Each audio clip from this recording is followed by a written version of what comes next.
In today's video, we're going under the hood to figure out what's actually slowing your Shopify store down and how to fix it. What's up, you guys? My name's Ashley, and if your site feels a little laggy, maybe pages take too long to load, or people are clicking off before buying, this is something I'd highly recommend looking into. By the end of this video, you'll know how to run a proper theme speed audit, what numbers actually matter, and how to spot the exact things hurting your performance. Because a slow store doesn't just feel bad, it actually directly impacts your conversions and your revenue. And most of the time, it's not one big issue, it's a bunch of small things stacking up. So let's get into it. Okay, let's talk about the basics and what a theme speed audit even is. So a theme speed audit is basically a structured way to check out how fast your Shopify store loads and what's causing delays. Instead of guessing or randomly changing things, you're looking at real data and identifying what's actually slowing your site down. When you run an audit, you're focusing on a few key performance signals. These include how quickly your main content loads, how responsive your site feels when someone interacts with it, and whether your layout shifts around while loading. The goal is to separate what's coming from your theme versus what's coming from your apps, images, or even external scripts. Once you understand that, you can start fixing things in a way that actually improves your experience for your customer. One of the main parts of a speed audit is looking at your core performance metrics. These give you a clear picture of how your site behaves for real users. Largest Contentful Paint measures how long it actually takes for the main part of your page to load. This is usually a big image or your main section. Interaction to Next Paint shows how quickly your site responds when someone clicks or taps something. And then Cumulative Layout Shift measures how stable your page is while loading. If things jump around while someone is trying to click, that's going to be a problem. Another key feature is being able to track what resources are loading on your site. This includes scripts, images, fonts, and third-party tools. When you can see what's loading and how long it takes, it just becomes so much easier to actually identify the issue. You also have access to tools that let you test your store in real time and break down what's happening behind the scenes. This is where you start to see what's actually slowing things down. Now we're going to go over some key steps in auditing theme speed. If you don't already have a Shopify account, we do have an exclusive link where you can get started with a free trial and even have the first 3 months as $1 per month. So the first place you're going to start is inside your Shopify admin. You can go ahead and go to your analytics and open the Web Performance Report. This is going to give you a high-level view of how your store is performing based on real user data. From there, you want to understand what those numbers actually mean. A faster load time and stable layout create a better experience. If your numbers are off, that's your signal that something needs attention. Next, you want to open your store in Chrome and use the Inspect tool. Go into the performance section and record a session while your page loads. This shows you a breakdown of everything happening, including which files are loading and how long they take. Pay close attention to scripts that block the page from loading. These are often the biggest cause of slow performance. They can come from apps, custom code, or even parts of your theme. You also want to look at your network requests. This shows things like images, fonts, and external resources. So if something is taking too long, it's going to stand out there. If you're comfortable working with code, you can even test your theme locally to make changes without affecting your live store. This just helps you experiment safely. And finally, document everything. Write down what's slow, what needs improvement, and what you plan to change. This just makes it easier to track progress and just avoid guessing. Now let's dive into some common performance issues. So one of the biggest issues is too much JavaScript. A lot of themes and apps load scripts that aren't always necessary. These can delay your page from rendering and just make your site feel slow. Another common problem is large images. If your images aren't compressed or optimized, they're just going to take so much longer, especially on mobile. This alone can slow your store down so much more than you think. Fonts can also be an issue. So loading multiple font styles or weights adds extra requests and slows things down. Most stores don't actually need that many variations. External libraries and frameworks can also create overlap. If your theme already includes certain features, adding more on top of that is just going to increase load time without actually adding more value.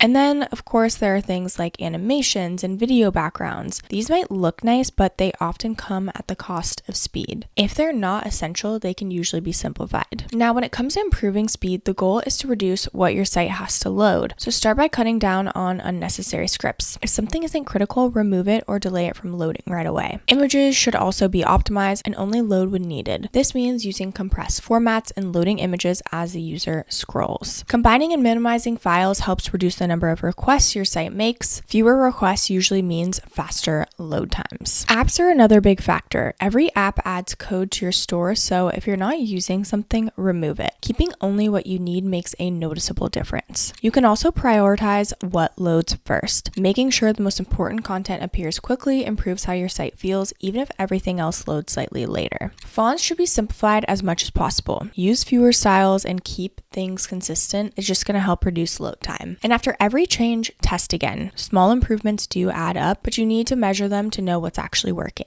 Now, Shopify also gives you a built-in dashboard that shows how your store performs based on real users. You can see an overall score and break it down by different pages like homepage or product pages. This is just going to help you understand where issues are happening. The dashboard labels your performance in a simple way so you can quickly see if things are good or need improvement. One of the most helpful parts is tracking changes over time. If you make updates, you can see whether your performance improves or not. You can also compare different parts of your site. Sometimes your homepage is fine, but your product pages are slow. This just helps you focus your efforts where they matter most. Because this data comes from real visitors, it reflects what your customers are actually experiencing. There are a few tools that make this process so much easier. Lighthouse is built into Chrome and gives you a quick audit with suggestions on what to fix. There's also WebPageTest, which lets you see a detailed breakdown of how your site loads, including a visual timeline. There's also tools that show you which parts of your theme are slow, especially if you're working with custom sections or templates. Using these tools together gives you a clear picture of what's happening and where to focus your time. Now, let's go ahead and talk about the pros and cons. So, running a theme speed audit on your Shopify store can lead to a much faster site, which just improves user experience and will increase the chances of someone completing a purchase. When your pages load quickly and feel smooth, people are more likely to stay, browse, and buy. It can also help with search visibility since performance plays a role in how your site ranks. At the same time, this process does take effort, so if you're not familiar with performance tools, it can feel a bit technical at first. Some fixes may require help, especially if they involve code changes. You may also run into situations where improving speed means removing features you like, which can also be a trade-off. So just some things to keep in mind. Okay, now let's talk about the different plans and pricing options. So again, if you want to use our link, you can actually try Shopify free for 3 days, and then it goes to $1 a month for the next 3 months. Okay, so they've got a bunch of different options here. They've got monthly plans, but I'm going to go over the yearly plans because that's how you're going to get the best price possible and save 25%. So the $1 a month for the first 3 months goes with the basic, grow, and the advance, and then the plus plan is $399 for your first month. So with the basic plan, it's $29 per month billed annually. So these are the highest card rates, and then some other features are 10 inventory locations, 24/7 chat support, and then in-person selling. Then we've got the grow plan, which is $79 per month billed yearly. With this, the card rates do decrease a bit, and you also get a bigger discount on shipping and then everything else in the basic plan, but you also get 5 staff accounts. Then we've got the advanced plan, which is $299 per month billed yearly. The rates again do decrease, the lowest out of all of these plans, the basic, grow, and advanced plan, and then other things like 87% shipping discount, local storefronts by market, and then 15 staff accounts. Lastly is the plus plan, and this is for complex businesses. This is $3,200 per month billed yearly on a 3-year term. So the card rates are the most competitive, and then you get, of course, everything in the advanced, but you get other things like up to 200 POS per location, sell wholesale B2B, and so much more. So again, depending on wherever you're at in business, depends on the type of plan. It should be fairly simple on which one you actually need, but you can always start with the free trial and then make your decision from there. A theme speed audit for your Shopify store makes so much sense if your store is feeling slow, your bounce rate is high, or you're not getting the conversions that you expect. If you're running ads and paying for traffic, this becomes even more important because a slow site means wasting money. If you're just starting out, you don't need to overcomplicate things. Focus on the basics like images, apps, and clean design. For more established stores with a lot of custom features, a deeper audit can help you find hidden issues and improve performance over time. Even if your site feels fine, it's still worth checking in periodically. Small changes can build up and affect your speed without you even realizing it. I know how frustrating it can feel when your store looks good, your product is solid, but something still isn't converting the way you expected. A lot of time it comes down to speed and experience more than anything else. If you want to explore themes that are built with performance in mind, we do have a link down in the description below to get started with Shopify. It's a great starting point if you're thinking about upgrading or simplifying your setup. I do want to mention that these are affiliate links, which means we may earn a small commission at no extra cost to you. So if you do choose to use our links, we just want to thank you so much in advance for supporting our channel. It really helps us to continue to create free content just like this. This channel is dedicated to helping you build simple, profitable e-commerce stores with clear, practical strategies. Don't forget to like, subscribe, and leave any comments or questions below. We'd love to hear from you. Thank you so much for watching, and I'll see you in the next video.